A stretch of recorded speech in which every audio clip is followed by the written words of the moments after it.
Hi guys, welcome back to the channel.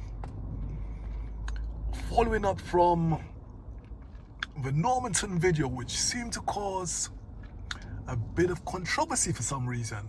It was only highlighting Normanton as the most multicultural part of Derby, but it seemed to get a lot of reaction. So I'm in an area about a mile from Normanton, just to see, a couple of miles from Normanton, just to see another part of Derby, pick up some waters. And this shop is actually Turkish owned. It's Turkish owned. But you can see they have a lovely variety of fruits and vegetables. A lovely variety of fruits and vegetables. Again, all sorts come to shop here, not just the Turkish community. You get English, African, Caribbean, Asian, all sorts come to shop in this shop here.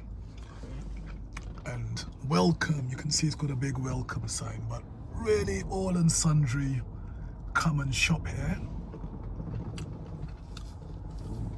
along the Burton Road. And again, we got some lovely architecture across here. Yeah, but getting back to the Normanton, I was surprised at some of the comments.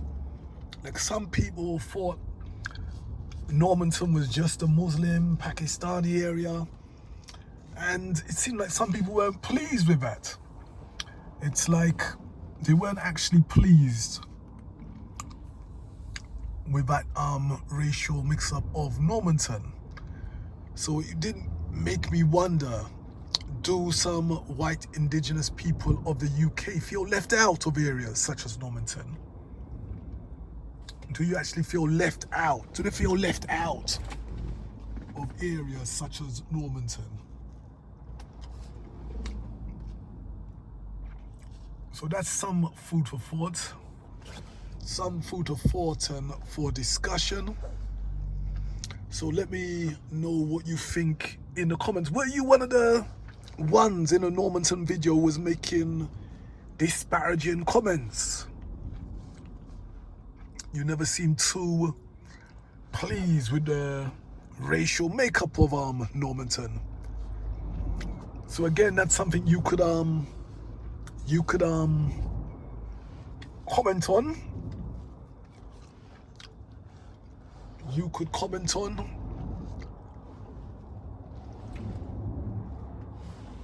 Let us know. Let me know what you think. What you think. And this is a city called Derby. It's in the East Midlands. The East Midlands of the UK, meaning it is situated in the middle part of England. The middle part of England in the UK. We seem to have quite a few Africans in this part, actually. Quite a few Africans. Quite a few Africans in this part where I am here. But do definitely let me know, were you one of those ones making disparaging comments about Normanton, especially with reference to the high concentration of Muslims in your opinion? Pakistani Muslims was what I was getting across. But I didn't realize where I am now, there is a lot of Africans.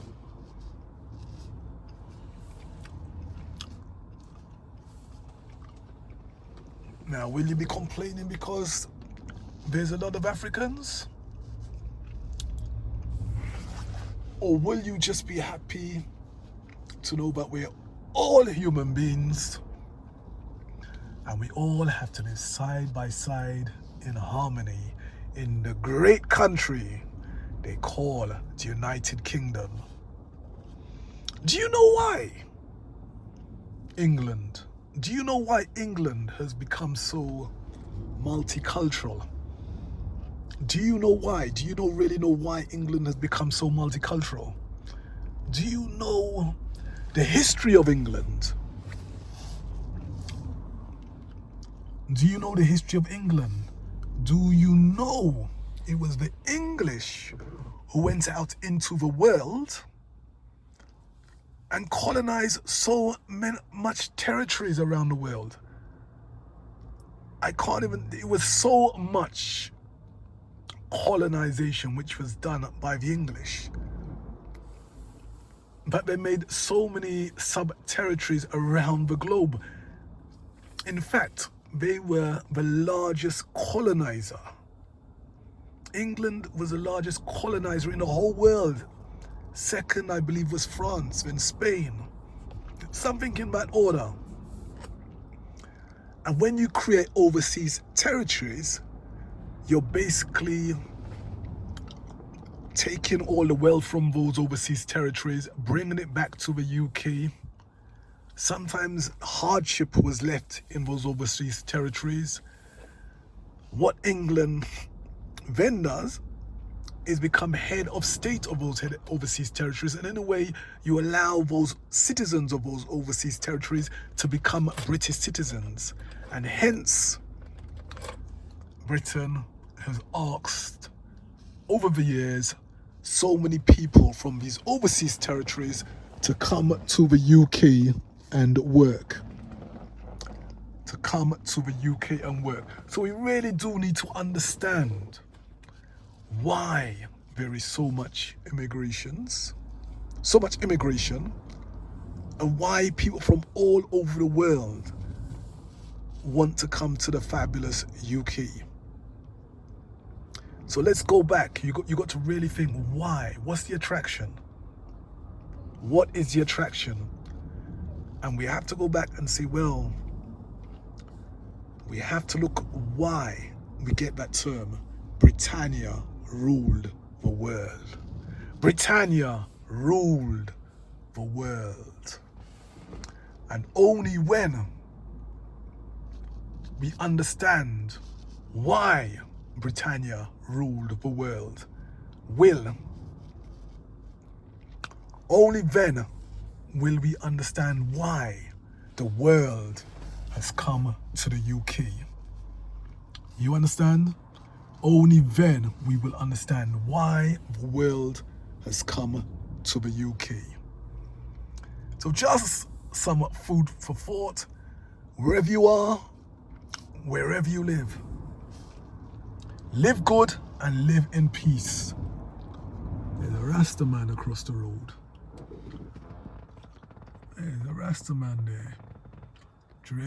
Naughty dreadlocks. Naughty dreadlocks.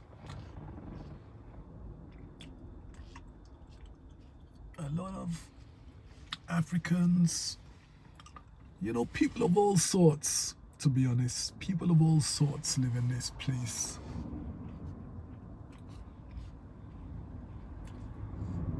So, just a food for thought. Think exactly why the UK has so many people from overseas coming and settling here. Well, not just settling here now. Come on, we've settling here for the past 100 years. Remember, it was after World War II where the British government went out into the Caribbean and other overseas territories asking for those inhabitants to come to the UK to help build the UK back up. The UK was down on its luck after the World War II. So they went out specifically seeking these Tuluk Ethiopian. Look look at the dress, all intrinsic. Dress intrinsic.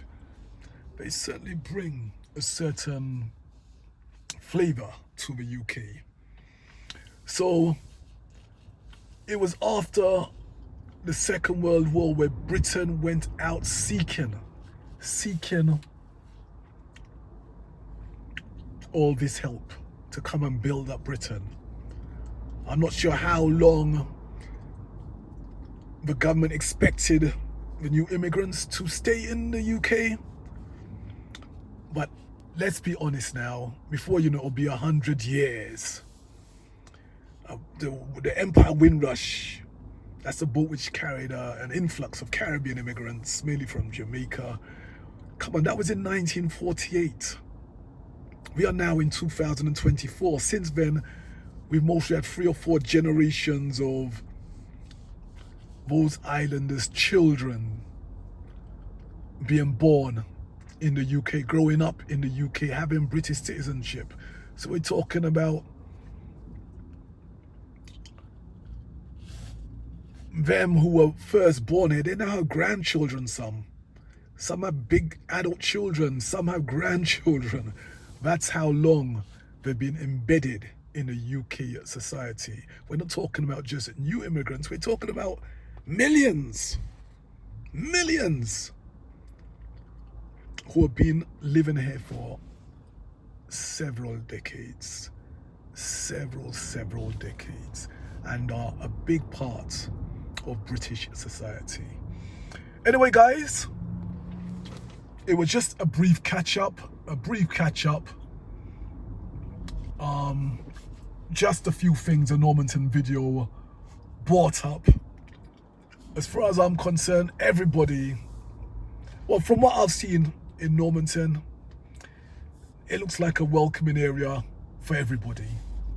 I don't think anybody's bothered about your color, your creed, your race. They're just not bothered. Everybody's just trying to get by, trying to survive. It's a very working class area from what I can make out. Everybody's just doing their thing, trying to live peacefully, trying to make an honest living. And that's my observations about Normanton. So enough said. But what I want to know from you is what your opinion is. I would ask, guys, if you stuck so far, if you stuck with this so far, hit that subscribe button so you can keep up to date with our videos following up with or putting out. If you like the content I'm putting out, hit that like button so the YouTube algorithms will pick it up and, you know, show the video to more people. It all helps the channel grow, so we all have a bit more fun and it grows a nice little online discussion community. Anyway, guys, for now, it's been an honor, it's been a pleasure. I, for one, I'm gonna say one thing, and that's see you guys in the next video. Stay blessed, stay healthy. Bye for now.